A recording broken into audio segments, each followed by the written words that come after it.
चिरां जिल्लानि सामथाइबारिनिफ्राय गेलेफुसिम थांनाय लामायाव बिफां बायथेनायनि जाहोनाव हान्था मेलाया बन्द जानानै दं। दिनै फुङाव हरखाबै अखाजों बारहुंखा फैनायनि जाहोनाव सामथाइबारिनिफ्राय गेलेफु भुटान थांनाय लामानि लावरिपारा ओनसोलाव फांसे गिदिर बिफाङा गुनायनि जाहोनाव हान्था मेलानि थाखाय लामाया बन्द जानानै दं। लामा बन्द जानायनि जाहोनाव लामानि दावबायारिफोरा गामि सिंनि लामाजों हाबलांना हान्थिनो गोनां जानायखौ नुनो मोन्दों।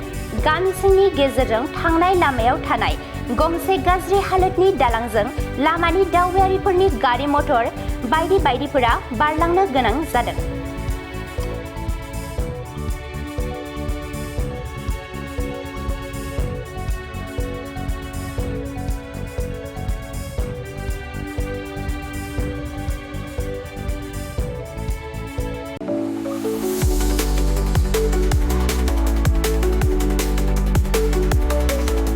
क'क्राझारनि CITआव मुं थिसननो गोसो जानाय फरायसाफोरनि थाखाय मोनसे गोजोनथाव रादाब। सेन्ट्रेल इन्स्टिटिउट अफ टेक्न'लजि क'क्राझारआ 2025-2026 सोलोंथाइ बोसोरनि थाखाय मुं थिसननायनि एन्ट्रेन्स एग्जाम खुंनो थांगासिनो दङ।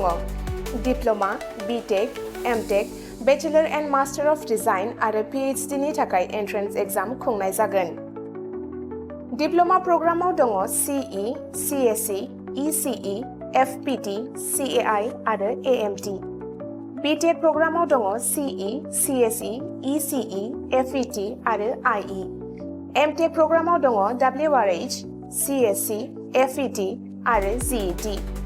बेचेलर अफ डिजाइन आरो मास्टार अफ डिजाइनआव दङ MCD आरो PhD नि थाखाय CE, CSE, ECE, FET, IE, ME, physics, mathematics, chemistry आरो HSS।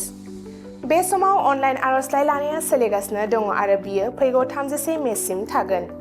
डिप्ल'मा, BTech आरो MTech नि एन्ट्रेन्स एग्जामखौ फैगौ 8 जुनाव खुंनाय जागोन आरो PhD नि एन्ट्रेन्स एग्जामखौ 15 जुनाव खुंनाय जागोन।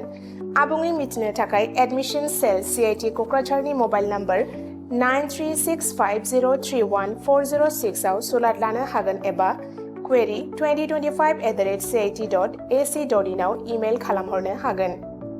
बेनि अनगायै cit.ac.in एबा admission.cit.ac.in बे मोननै वेबसाइटआव हाबनानै नायनो हागोन।